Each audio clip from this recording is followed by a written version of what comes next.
Good evening, everybody. Welcome to tonight's edition of the California Book Club. I'm David L. Ulin. I'm the books editor of Alta Journal. And before we get started, I'd like to introduce those of you who have not been here before or don't know about what we're doing at Alta and the California Book Club to some of our activities. Tonight, we're really thrilled to be welcoming Deborah A. Miranda, the author of Bad Indians, who will be discussing the book with California Book Club host John Freeman and our special guest, Cutcha Risling Baldy. I'm really thrilled to be hearing this conversation. This is a fantastic book. For those of you who don't know it, listen to the conversation, rush out and buy the book and read it and give it to everybody. It's really a wonderful, wonderful piece of work.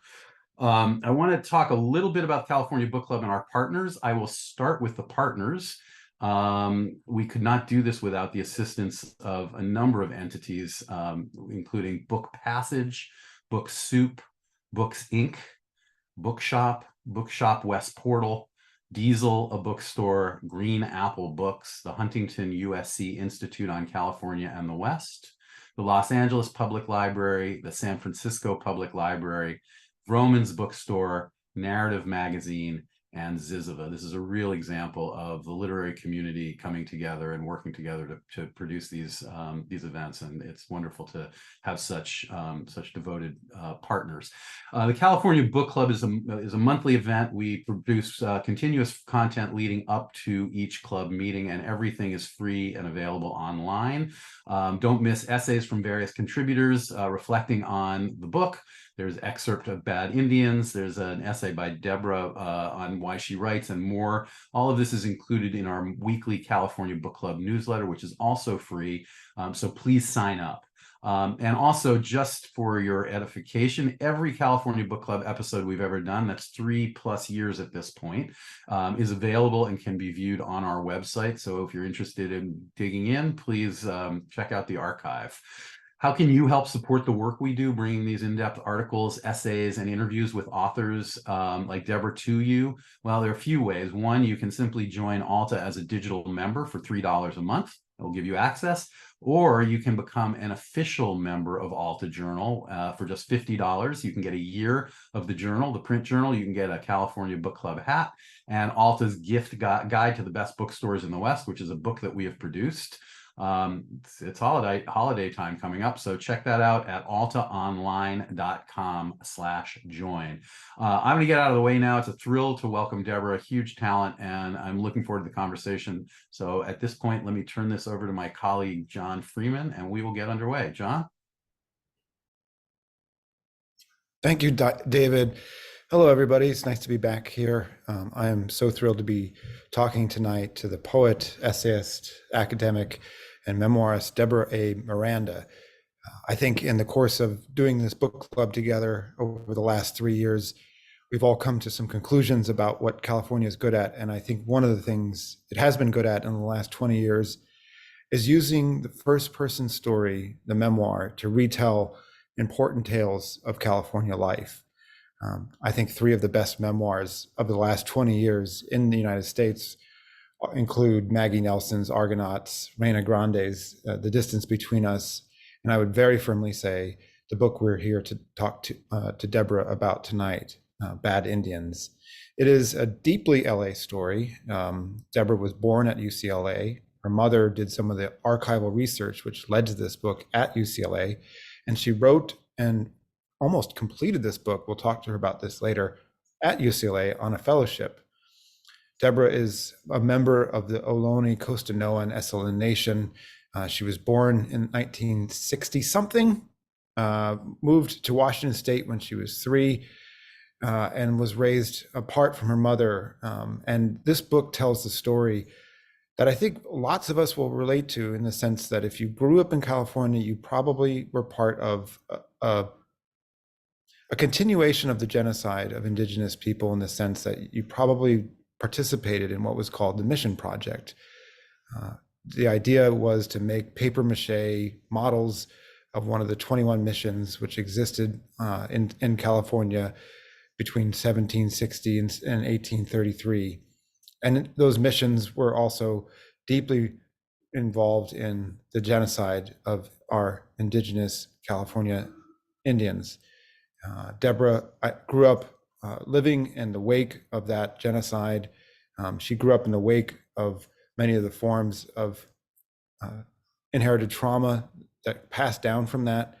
She's the author of several collections of poetry, but it wasn't until after her mother died that she inherited all the research her mother, who was white and who was born in Beverly Hills, began to do about their family, that she inherited this research and began to piece together a mosaic, a story, her own project, her own mission project, if you will. I can't tell you how beautiful this book is, how much it inhabits many different forms of poetry, of lyric essay, of glossary, of faux anthropological research, of oral history, of investigation of oral history, of essays using first, second, and third person. It is a dazzling display of narrative technique. It is so beautiful. It is an offering. It is a workshop. It is a gift to us all. And I think I would love to bring her out to talk about it right now. Deborah A. Miranda, please join us. Hello, John. Thanks for having me here. It is a great pleasure. Sorry if I've told you parts of your life story back to you. Now let's get it back to you, because this book is so overwhelmingly brilliant in many different ways. But it begins with some very simple and direct things, which is, one of the scenes early on is you running into a little girl who's in the middle of that mission project, and she's shocked to find an actual Indian. And I found it really powerful the way that you decided that rather than say to people who had been participating in that project, hey, you're wrong, you invite them into your own project and say, hey, why don't you participate in this? Why don't you write down some of the things you know? And I guess I want to start with asking you how you created such an interactive text, one that looked at you as you were reading it as a reader, and also invited you in at the same time. I have to say that the fact that I was doing research on communities that were really only represented by fragments in various archives had a lot to do with the fact that the book turned into this hybrid project that blends so many different genres and so many different kinds of research. So when I would find a really nice piece of material, it would kind of make me crazy that I didn't know the whole story, that I could only find, one little comment or a repetitive name in the archives. And so I began to sort of write around those fragments and connect them to each other. And when at a certain point, I was literally had everything up on the wall of this little studio I was renting in Westwood. And I just thought to myself, this is not a straightforward single narrative. What am I going to do? Nobody's ever going to publish this. But I decided to follow what the stories needed. And it kind of brought me back to that quote from Gloria Anzaldúa, that what she was creating in her work was a mosaic. And that sometimes when you have fragments and you're never going to have the whole thing, you're never going to get the whole piece, all the pieces you need to make something whole again. And that's pretty much what happened to California Indians.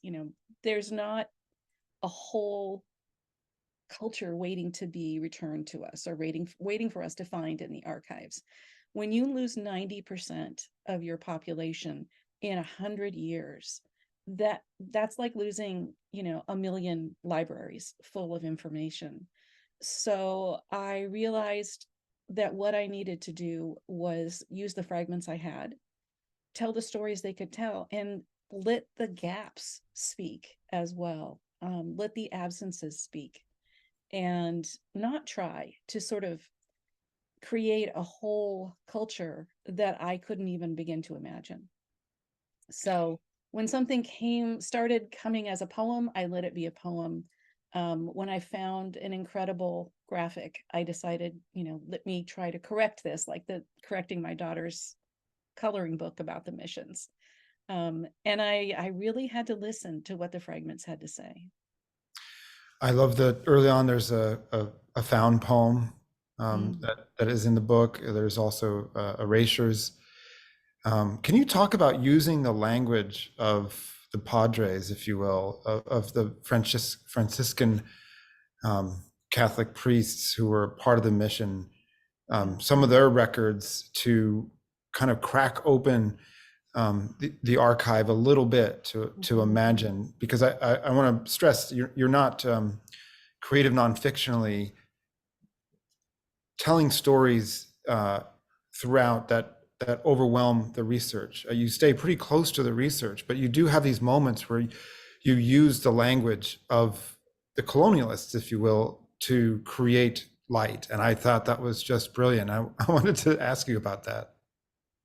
You know, I can't remember how long ago it was, but Joy Harjo and Gloria Bird published an anthology called Reinventing the Enemy's Language. And I really thought about that as I was reading all of these colonizer archives and thinking about the fact that, we don't have fluency in our native language. Although my sister Louise is doing an amazing job recovering that language, it's not there. And so how do I tell that Indigenous story in a non-Indigenous, in a colonizing language? And what Harjo and Bird said was, we have to reinvent it. We have to take English or French or Spanish or whatever colonizing language it was and subvert it, find ways to make it work for us, find ways to make that language Indigenous. Mm. And for me, that was the hybridity of the book. That was a way to reinvent English so that it could tell an Indigenous story. And by using some of Sarah's letters to other priests, or using the Catholic prayer form of the novena, taking those things and pulling the Indigenous voices out of there, those were really, really powerful moments for me as a writer, when I realized that there was a text there that I didn't see at first, but that once I began to see the possibilities, then I could hear the Indigenous voices within them. Yeah, you were mentioning Juniper Serra, who would typically have an outsized role in a mission project. Mm. This book is full of people like Isabel Meadows and your ancestors who you encounter quite early in the archive. And I, I don't want to, make a moment happen if it didn't, but was there a moment when you were in the stacks at UCLA with your research there and you said, holy, insert word, that's my great great great great great great great grandfather? Yes, yes, definitely. One of Isabel's stories, I'm looking at the microfilm in this little room and buzzing back and forth and printing out, the pages that I want. And I came across a story in which Isabel says, one day there was a fox wandering through Carmel, and there was something wrong with it. It was sick. And Tomas Miranda ran and got an escopeta and shot it. And then a whole story about how they were going to make it into, a kind of a bolsa, a purse to carry things, sacred things. But that was my grandfather's father, Tomas Miranda. And to see him in that context and to know that he was a member of that community, it was a moment of belonging, a moment of saying, yeah, I'm here. I'm in this story as well. And that story, and then the story about Vicenta, the girl in Carmel in the 1830s, it's Lent, she goes to the church to confess, and she is attacked, sexually assaulted by the priest there. That was another story that really, really, it got me, because I had been sexually assaulted as a young girl as well.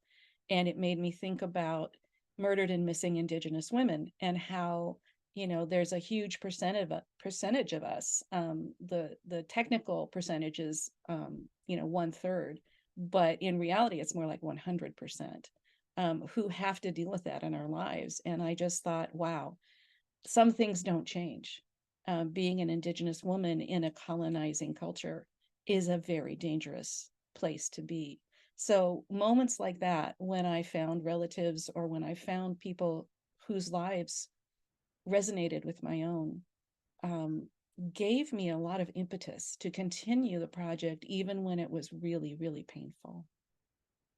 Wow, that passage where Isabel Meadows is telling that story about the girl who was assaulted.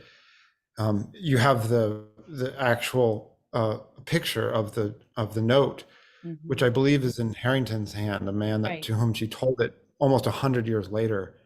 And right. I want to ask you about using how you use. I don't want to call this ephemera, but in the research terms, it might be called that. When you put pictures in there, when you put Mm. um, sort of pictures of the actual handwritten notes, it's very powerful. But I wonder how you decided what to do that for and where, because I could imagine that could have made this a book 2 or 3 times as long as it is.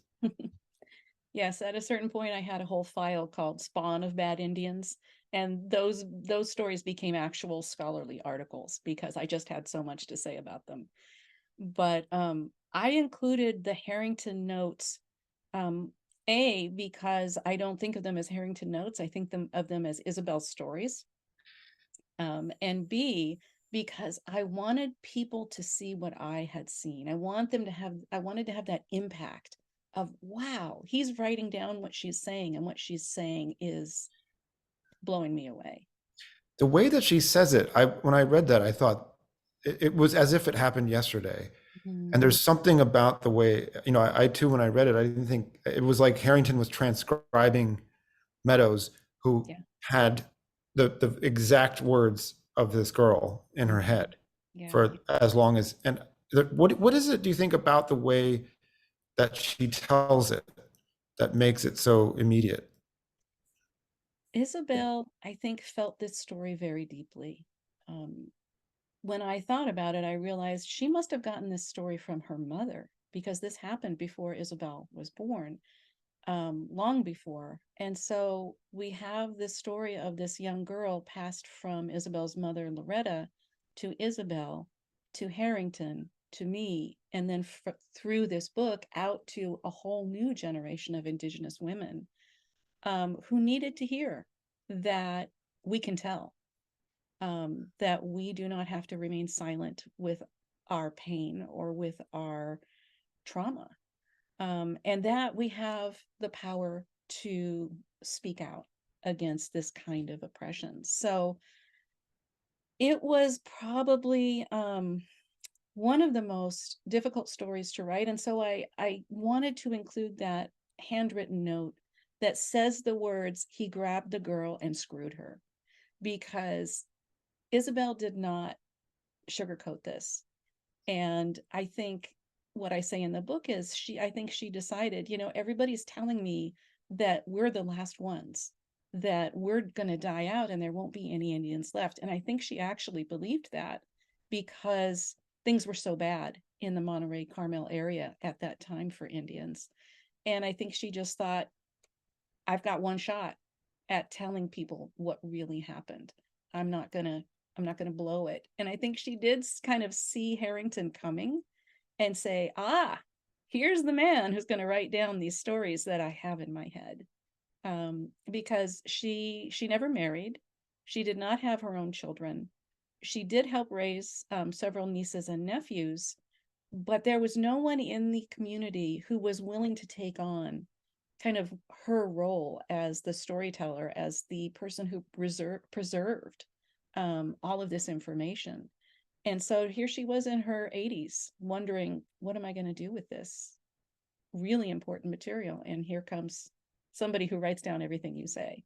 So I do think that in their partnership, I think it was in many ways a very equal partnership between equals, that her status was equal to his status. Yeah, and he desperately, obviously, needed to know what she knew.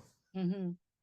I Mm-hmm. I I, I have so much admiration for the way that you modulate the various stories within this book, and one of the ways you do it is through persona poems, through kind of raising a figure and coming back to them. You mentioned your great grandfather Thomas, but I think your grandfather was also named Thomas. Mhm. And we get to see his photograph, I believe. And so you create these loops of and patterns in which we can see how stories are passed, but also terrible things that were introduced to Indians. Violence. They, as you point out, the Central Coast Indians that you're writing about did not beat each other, did not beat their children, Mhm. but they learned to do that in the missions. And you have a kind of glossary of and description of all the different tools of violence, including the cat of nine tails, which 200 pages later you talk about your father's abuse of his other children, and the anguish that you feel as you watch that pass. I wonder if you can read something from the early part of the book in that period where there's definitions. I think you said you could maybe read from the Padre Right. section, Yes. because I think those definitions bear fruit across the entirety of the book. Okay, so in the little section that is a glossary, I have a piece called Padre, and this is how I define what a Padre was. And this is in the voice of an Indian who is living in the mission. Padre. The Padre baptized us, gave us names and godparents. He taught us our catechism, officiated at our first communion, posted our marriage banns, performed our weddings, baptized our babies, administered last rites, listened to our confessions. He punished us when we prayed to the wrong gods or tired of our wives or husbands. He taught us to sing. Our own songs were ugly. He taught us to speak. Our own languages were nonsensical. He made us wear clothes. Our bodies were shameful. He gave us wheat and the plow. Our seeds and acorns were fit only for animals. Yes, that Padre, he was everything to us Indians. At the giving end of a whip, he taught us to care for and kill cattle, work fields of wheat and corn and barley, make adobe walls for our own prison, build the church, the monjerio, storerooms, promised it all to us if we would just grow up, pray hard enough, forget enough. But it all went to Spain, to Rome, to Mexico, into the pockets of merchants, smugglers, priests, dishonest administrators, and finally, the cruel Americans. Nothing left for the children the Padre had worked so hard to civilize, poor savages pulled from the fires of certain hell. He was our shepherd. We were his beloved and abused flock. Now the fields are eaten down to the earth. We claw the earth, yet even the roots are withered, and the shepherd has gone away. But we are pagans no more. Now we are Christian vaqueros, Christian housekeepers, Christian blacksmiths and shoemakers and laundrywomen and wet nurses and handymen. None of us paid with more than a meal or a shirt or a pair of discarded boots. But Christians, poor Christians, drunken Christians, meek targets for 49ers crazed by gold lust or ranchers hungry for land. We are homeless Christians, starving Christians, diseased and landless Christians. We are Christian slaves bought and sold in newspapers, on auction blocks in San Francisco and Los Angeles. $100 for a likely girl, $50 for an able-bodied boy, free to whoever bails the old man out of jail. Every one of us, baptized by the Padre, our primitive souls snatched from this hell our bodies cannot escape. We are Christian, we are Catholic, we are saved by the Padres, and for that, Jesus Christ, we must be grateful.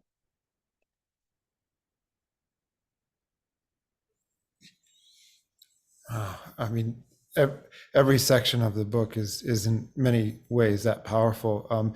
I wanted to point out that there's a listener who's fifth generation Chumash from OCEN land in Monterey, and there are a lot of Native people in the audience right now. I wonder if while we're talking, if you could, say anything about what it means to find yourself within a larger community of Native writers. Last night, a Native writer won the National Book Award in nonfiction. Ned Blackhawk, a Native writer from Guam, won the National Book Award in poetry. Craig Santos Perez, who's a wonderful poet. And we're in the middle of a moment of Native storytelling and in all the different forms in the literary arts. What does it feel like to be part of this? And what do you hope as a writer yourself? What could you say to people having spent 20 years on this book that might help them along? Oh my goodness. This moment feels long overdue, I have to say. The indigenous, I think Joy Harjo says something like the indigenous literature of this land is the literature of America. And it has long been ignored or discouraged. It's still, I want to make it clear, it is still very, very difficult for an indigenous author to get published. And once you are published, you still need people to read your work, to analyze it, to bring it into, in some ways, bring it into the academy so that it has a farther reach. But you also need to find a way to get your book out to the general public. And that's also very difficult because generally we get published by small publishers, right? Heyday published Bad Indians, and they are a very regional small press. But it was a very conscious decision on my part because I wanted this book to be there for California Indians, and I knew Heyday would do it right and that they would have the connections. But so that's not to take anything away from anyone who is winning the National Book Award. Yay. All right. But I just want to say that it's still a very tough road. And events like this, the last month of Alta publishing stories in their hard copy, and then basically every week releasing another story about Bad Indians, that is probably more press than this book has gotten in the last 10 years.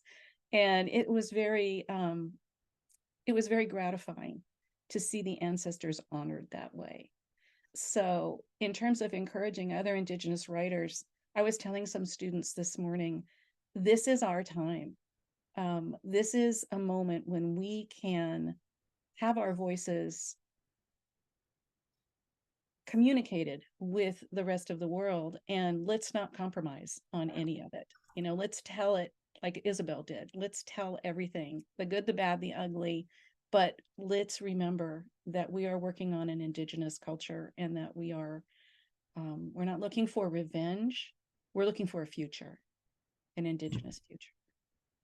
This is a great segue in which I can bring in Cutcha Risling Baldy, who's the chair of the Native American Studies Department at Cal Poly Humboldt and the author of We Are Dancing for You. And she's going to ask you some further questions, Deborah, and I'll pop back in after about 10 minutes.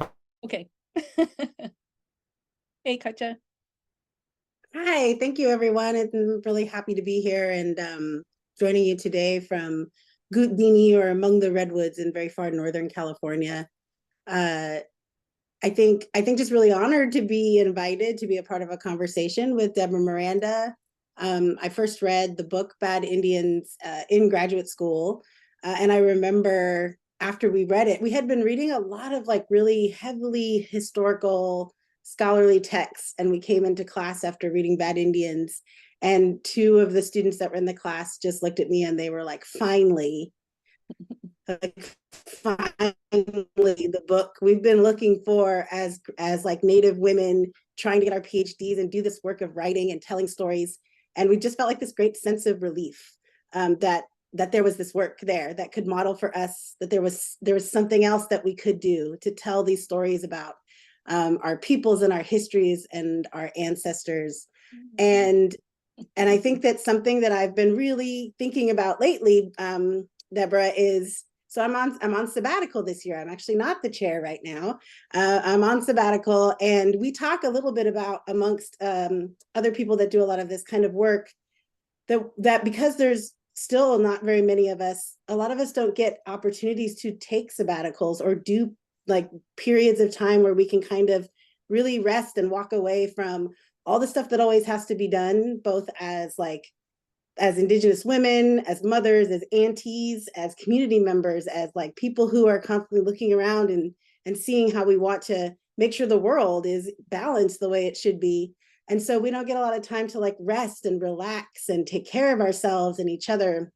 And then I've really been thinking about lately, like this title, Bad Indians.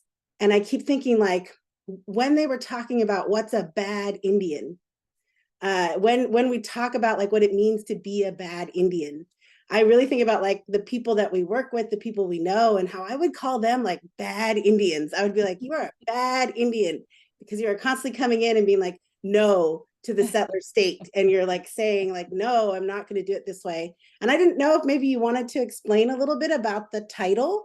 I just think to me, it's such an important conversation for us to start having about what it really means to be a bad Indian, especially then and then today. Right. Well, obviously, during mission times, the Padres used this phrase over and over in their letters to each other, and in their records. They would say, so-and-so is a bad Indian. He keeps stealing cattle. So-and-so is a bad Indian. She won't stay home with her husband. She sleeps around.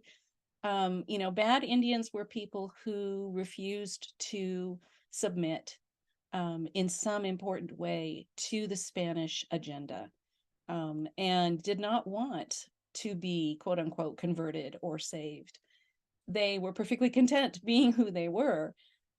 And I think that all coalesced in my head when I found the news article that had this headline. It was from 1909, the LA Times, and it said, Bad Indian goes on rampage in Santa Ynez. And the man who went on a rampage was Juan Miranda. And I want to say, this was not the Miranda family that I'm from, even though they're from my grandmother's town, but they were my relatives in a different way, in a sense that, I love how the story goes that, Juan emerges from the cabin with his rifle, and then his wife emerges with her pistol, and then his daughter emerges with her gun. And it was just like this absolute act of badness. Of just resisting, because what happens is the constable and the sheriff are there, so they're really resisting the law, and these unjust laws that have made them become bad in some ways.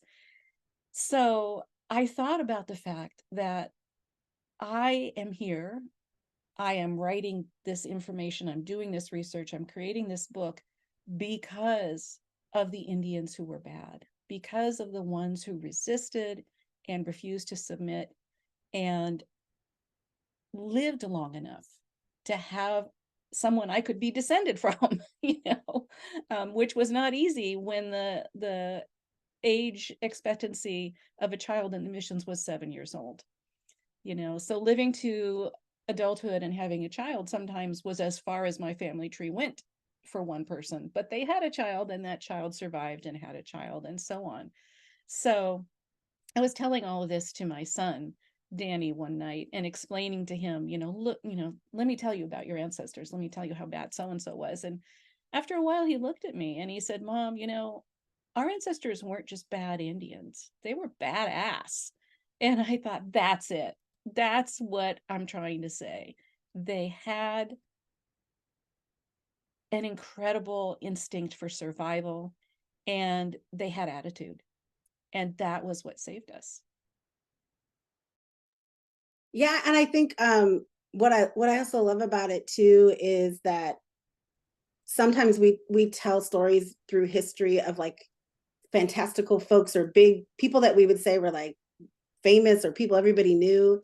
When you get these stories of people, like everyday people who were resisting, who were like, no, I'm not going to do it that way. And I think the important way that it was a consistent practice of people to say, I can say no, I can resist what's happening here.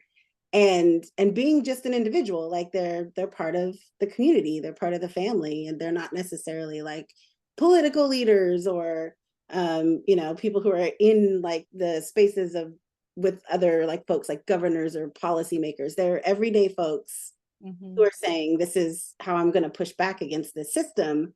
And what I love about it too, so when we think about bad Indians in general, like as you enter into the space of the text, and you also talk about the sort of story that you internalized about Native people that really came from how we teach about Native people in elementary school and high school, and how Native people are written about in the archive, the words that are used. And so you talk about like not just that we're bad, but we're also lazy, and we also don't do any, we're shiftless, and we also like don't have like a whole culture. We're so primitive. And I'm always talking to people about, have you heard people say things about California natives like they were primitive hunter-gatherers?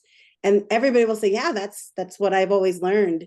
And then when you start looking at what they're calling primitive, I'm really thinking about it now as they're like, they're so primitive. All they do is sit around and enjoy their lives. And they've been able to like make crops that don't need a lot of tending to them, and they make fields that like don't need a lot of tending, and so they're not working every day, so there's something wrong with them. And then I think about where we're at right now, where and I think about that theft of labor, the way that they sort of like they take from us our ability to rest, relax, and share stories and laugh and love and dream and sing songs.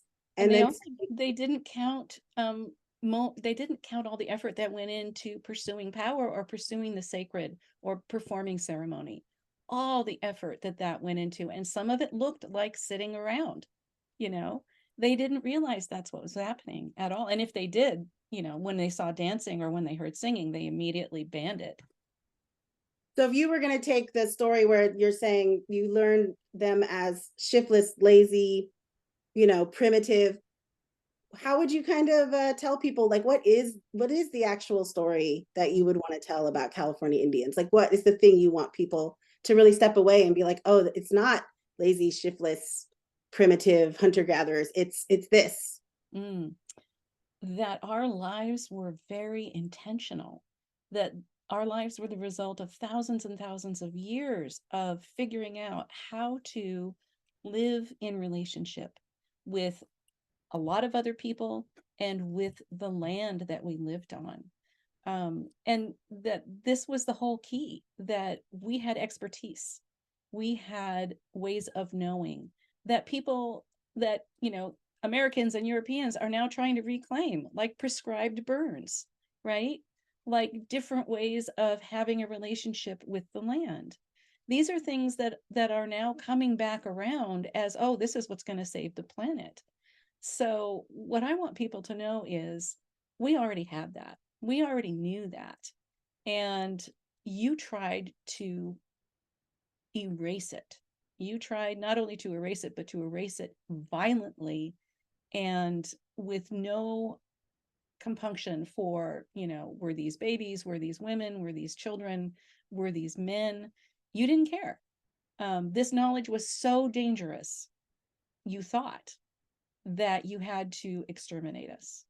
And guess what? We're still here and we're still working for the same things. So get on board. I also really like to take apart, and I use your book a lot for this, to really take apart this idea that somehow the missions were a civilizing place, like they were trying to, and that padres and missionaries were very smart and they knew better than Native people. There's so many important moments where you realize, like, I use an example all the time of the missions that were built on top of fault lines, and the way that Native people were like, look at these Native people, they didn't build anything in this beautiful area that overlooks this canyon.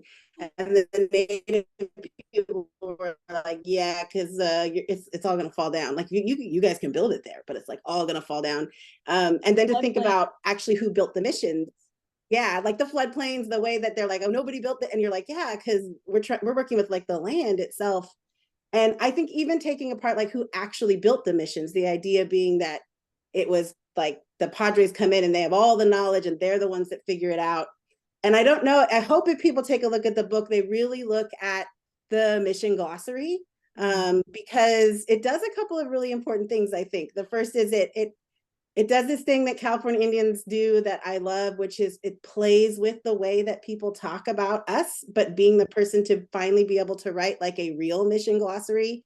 And then it also pushes back against the sort of terminology of how people talk about the missions. And I don't know if you can talk a little bit about what it was like to create your mission glossary. I actually had a good friend of mine that had like a first copy of like a hand stitched copy of the mission glossary that you made that was signed. And he was like, here, I want to give this to you because you're doing this panel. And I was just like, oh my gosh, look at this. And this kind of start of that. I don't know if you wanted to talk a little bit about that. Yeah, I went and visited a lot of missions when I was in California, and I have continued to do that over the years. And to enter every mission, what you have to do is go through the gift shop. And the docents there ask you, quote unquote, ask you for a donation.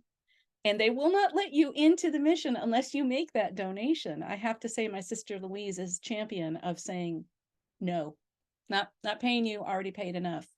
But the thing about the mission gift stores is that they still have these little pamphlets that were made in the 40s, I think, that have these kind of weird glossaries that do just what you were saying. The Indians were happy to see the Padres. They, the missions were built in blah, blah, blah, giving a year, but that passive voice, not explaining that it was actually the Indians who carried those heavy adobes and built those buildings. So I was very frustrated with this presentation of indigeneity, and I decided I'm going to write my own glossary from an indigenous perspective. And I am very much a fan of handmade books. So I went ahead and, bought some special paper and started sewing these books, and adding a little abalone and shell to the string that I was using. And I remember James Luna, rest in peace, said to me, let's make a bunch of these and sneak them into all the missions. I wish we could have done that. But it's kind of sneaking into the missions in other ways. But yeah, I wanted to, in some ways it was anger. I wanted to say, oh no, this is not what happened. Let me tell you what really happened. And so when it came to actually constructing a manuscript for the book, I decided at first I wanted to just have photographs of the pages in the pamphlet that I'd made, but we decided that having the glossary kind of seamlessly worked into the manuscript would look better and feel better. But I still would like to hand out those little books at the mission. I think that the power behind them is that they take what looks so familiar to so many generations of Californians and just gives it this huge indigenous twist, and really makes you think, wait a minute, what did I think adobes were? What did I think the priests were doing? What about the fact that all of these indigenous people had their own names? They didn't need Spanish names. What about this? What about that? And I really wanted that pamphlet to just get into people's minds and not let them go. And I do think with students too, what I've noticed is it highlights for people that like glossaries are not unpolitical spaces, that you can kind of think of a definition as it's just the definition of the word and not like a political space or decision. And it sort of says like, look what happens when you start to see a different perspective, a different voice, a voice that you probably wouldn't have heard from, making a glossary and a definition of a word. Reinventing the enemy's language. Yep. Oh, Cutcha, that was a brilliant set of questions, and we'll bring you back very shortly. But I wanted to dip back in here, Deborah. I have the peculiar and wonderful bookended timeline of the last week in which a week ago I was with Linda Hogan in Denver, and she was reading poems and she was talking about studying, as she put it, our astronomy, sort of relearning native astronomy. And as a knowledge system, it seems just full of enlarging ideas and senses of wonder and stories and life and culture. And you have a quote in here that's quite familiar, to many people who've read Linda Hogan, which is, you are the result of the love of thousands.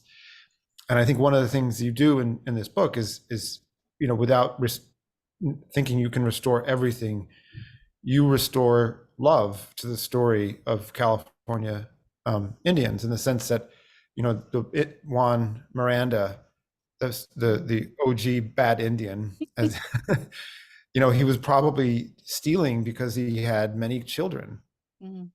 And you're constantly rewriting into the stories across the book, whether it's your family or people who could have been your family, ways in which love plays a part.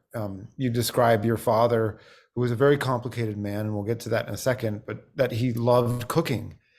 And he was raised in Santa Monica, and so he was always making chorizo and Mexican food, and he was always doing domestic things after he returned from San Quentin, where he had spent 8 years. And I don't want to over-egg the idea that love conquers forms of trauma.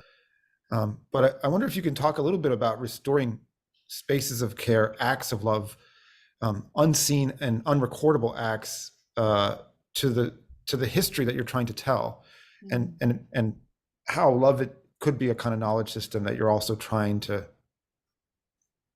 acknowledge as part of the mosaic of pastness. Yes.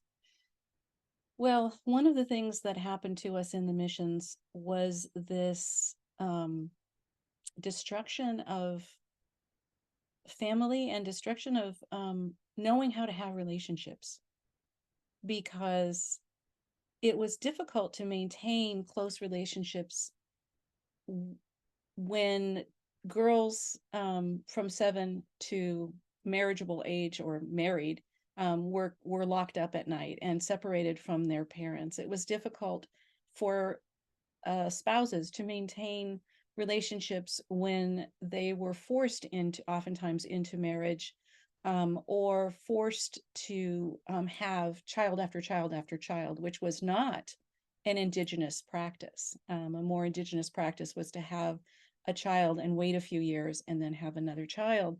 But when you put this kind of pressure on a marriage to have 8 or 10, or one of my relatives had 21 children, it tears apart the ability for a couple to maintain the things they have to maintain.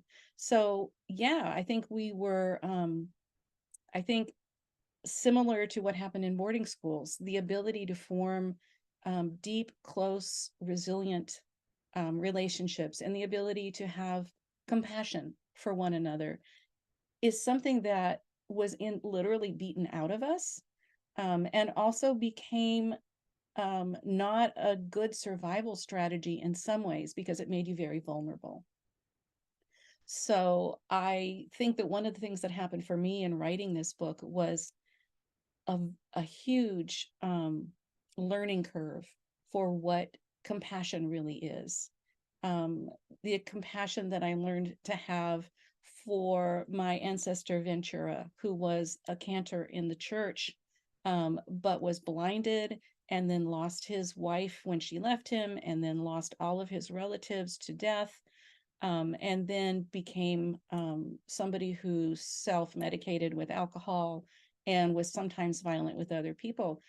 I found myself really loving this man, but also realizing he had all the same problems that my father did. On one hand, he was very talented musically and linguistically, and on the other hand, he did not know how to handle the stress and the destruction that was happening in his life. And my ability to feel compassion for what he'd been through and yet still hold him accountable, just as I tried to do with my father. Knowing that this kind of masculinity had been taught, had been beaten into men in the missions, gave me the ability to stand back and say, I can still see you as a young child in the mission. I can still see you, Dad, as a young boy whose dad and grandfather had him their delivering their hooch, their beer or their alcohol in his little red wagon, and then they paid him in alcohol when he was 8 years old. So I think what I learned was that as a community, we needed to grow in compassion without letting go of the accountability that we need for each other. And the compassion went two ways, not just towards Ventura or towards my father, but towards myself for wanting to love Indigenous men who have deeply flawed issues, for wanting to be loved by them. I think there was a point in my life when I was actually ashamed that I still loved my father and angry with myself that I couldn't let go of that. And writing the book helped me see how deep this dysfunction went, not just for our family, but for our whole community. So yeah, missions were not a kind place. They did not teach people how to love or how to establish relationships with other people or with homelands. And that's a whole nother issue of learning how to reconnect and establish these caring relationships with the lands where we live. One of the most beautiful words in this book is ishi, Mm. and it comes up a little bit more towards the end of the book, in which I feel like you begin to expand what the word means, maybe, or you begin to become more comfortable using it. And I wonder if you could talk about that word. Can you tell me again what it was? You glitched just a little bit. Oh, sorry, the word, I would say ICHI. Oh, How do you pronounce that? Ichi? Ichi, and Ichi. it means sister. This bond, one of the things that happened with the writing of this book, was my reconnection with my older sister Louise, who is the chair of the Esselen Nation. We had been separated for most of my life. My older sisters, half sisters, sometimes didn't even know where I was when we moved to Washington State. But with the efforts that the tribe was making to earn not recognition, but re-recognition from the federal government, that meant that she contacted my father, and I was drawn back into a Native community for the first time in my life. And that word Ichi has come between us, I think, really means we claim that bond. No matter what happened, how we were separated from each other, and how we had different childhoods, this word Ichi means we are working towards the same goal. And we each bring different gifts to it. But it is the same goal, which is whatever is good for our community. I believe one of your sisters, one of your relatives, used that word in the chat. Mm-hmm. And I didn't see it, but it's probably Louise. Yeah. I'm going to bring Cutcha back. And while Cutcha's rejoining us, there's a question from the audience about if you could recommend a reading list that would broaden, deepen, and continue the experience of your book. I think it's meant a lot to many of the readers. Okay. Well, all I have to do is look over here at my bookshelf. It's these are all my California books. And I would definitely recommend Cutcha's book, We Are Dancing for You.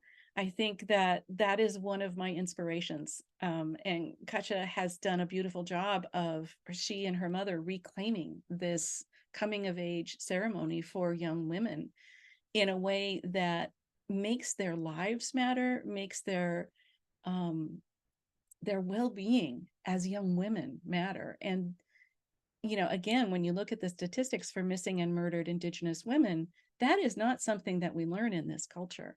So to revive that ceremony and have women going through it, both the women who run it and the women who experiencing it, that goes back to what you were saying, John, about the love and the deep, deep connections that a ceremony like that can bring to people. So definitely that book. Cutcha, what would you recommend? I mean, the first thing I would say is, have you read every other article that's been written by Deborah Miranda? Because there's a lot of really great articles that we use a lot to expand on things that people are talking about that come from archive. I think Deborah's led the way in our conversation about how do we reclaim the archive? How do we go into those spaces and do this work as Indigenous people? I use Extermination of the Hoyas a lot, which is a really good article, especially if you are interested in expanding your understanding of queer folks and what happens with queer community peoples through colonization, and then thinking about what that means for us today as we push for decolonization.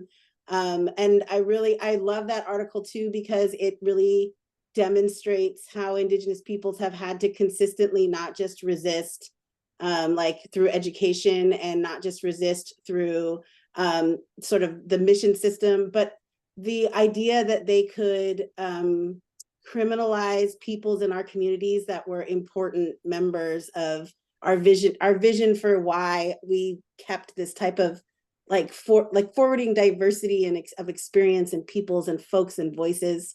And it really led, I think, for a lot of people down a path of, if you're thinking about like California Indian scholarship, to really think about the ways that women's voices are being uplifted through that kind of scholarship. I saw somebody had suggested in the chat, Know We Are Here, which is a new text that was just published. If you want to hear all kinds of California Indian voices that are writing and making like these stories known, this is a really great collection of work that has come from News from Native California. And if you don't know News from Native California, that's a magazine that's published out of Heyday Books. And I would highly recommend getting a subscription to that. That's a place where you're going to really see a lot of California Indian voices publishing, writing. There's poetry, there's recipes, there's stories, there's all kinds of things that have come from that publication as well. Mm-hmm. I have to agree. Heyday, look at their catalog. They have long privileged California Indigenous voices, but also allies. And I think that allies can be something that often get overlooked, but allies are doing really, really good work out there as well.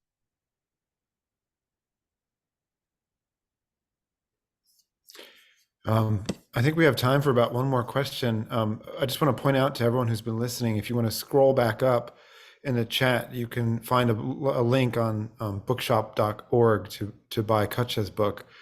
And there's some other recommendations for what people are reading. I don't want to bring the current news in. Can I say one more thing? Yeah, of course. I did put this link in the chat. I hope people saw it. One thing that can stop people from getting a lot of information if they're not in an academic institution are the paywalls that you hit when you're trying to research. Sometimes you can get through them by going to your local library if they have a membership, but I have been trying to put all of my articles on something called academia.edu so that they're available without a paywall, and you can download them directly from there. So just look up my name there. I know some people have issues with that website, but if it makes it free, then I'm really happy about it. Sorry, go ahead. Well, actually, we have time for probably 30 seconds. And I just want to ask you, because this book was updated about a year ago. This is a 10-year anniversary update. It does feel like something you could update for the rest of your life in a way, which, you know, I kind of hope you do, because I hope this book is endless. But I also would love to know if you were writing other books, more poetry.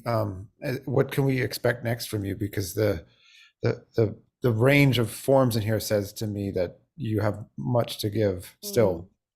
Well, I'm still writing poetry. I do have a chapbook coming out from Seven Kitchens Press called Pilgrimage. I'm working on a book of poems that are explorations of Esselen words in English. But the book that I've been working on for a long time now is a collection of essays based on Isabel Meadows' stories. And that's where those essays that Cutcha was talking about, that's where they're headed. And so my most recent essay is working on California missions and experiences of indigenous masculinities within those missions, what happened to men, and what we can learn from that. And it's like as with the women's stories, they're not happy stories, but they are a kind of teaching that I think Sarah Ahmed says that scars are teachers in a way, and you don't want to erase them or hide them, even if they were painful, because they still have something to teach you, and they tell you where you've been. They're in some ways they're testimonies. So yeah, Ventura's story is very painful, but I think very important. Well, I hope there are teachers out there listening to us tonight. I hope if you were watching this on video later that you take this book and adopt it as the Better Mission Project that could be used in schools. As Deborah points out in the end of her book, in 2016, the California legislature started talking about the fact that the mission project should end, but it still persists in gift shops and other ways. And thank you for this book. And Cutcha Risling Baldy, thank you for joining us. This was an amazing conversation. It was great to have both of you here. And I hope we can have you back in some other capacity when your next book is out, Deborah. Thank you very much. Always bring me back with Cutcha, I'll come. Thank you so much. And hello, and thank you to Indians everywhere. So many Indians. Wow. Thank you, Deborah. Thank you, Cutcha, and thank you, John. A fantastic conversation. I second John. If you're a teacher, please assign this book. I have, and it's and I urge you to do that. The interview was recorded and will be up on CaliforniaBookClub.com. Next month on the California Book Club, we'll be discussing Caribbean Fragosa's short story collection, Eat the Mouth That Feeds You. So please, you don't want to miss that.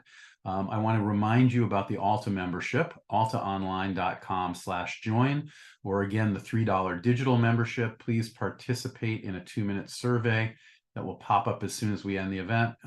Take care, everybody. Stay safe, and we will see you all next month. Thank you very much.